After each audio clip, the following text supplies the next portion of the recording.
Oh, dia sangat Terima banyaklah kasih sebab datang. bagi saya datang ke sini ya. Buruk ni gigi je. Okey. Kat sini saya bawa biru dengan merah je. Okey, saya cuba biru dulu. Okey. Biru ni bila kita spray dekat paku yang bekat ni, kita spray dulu, Lepas tu kita gosok-gosok je. Tengok dah. Wah. Ui, berkilat elok oi. Tapi ni pula, kalau guna merah ni, tengok ni. Bila guna merah tak payah gosok-gosok je, Dia berkilat terus. Tu dia. Wah, kalau macam tu saya nak beli yang merah tu lah. Encik nak beli yang merah juga? Okey, silakan. Nanti dulu. Kita kena check dulu produk ni sama ada ni jenama temu ataupun bukan temu ni. Kita check dulu. Shh. Tengok, tak ada apa-apa pun. Okey, cuba kalau merah pula.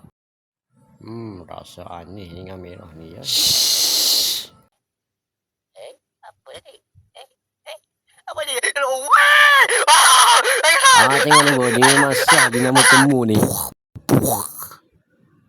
Memang aku dah agak dah ni jenama temu punya. Abang kena guna warna biru ni. Abang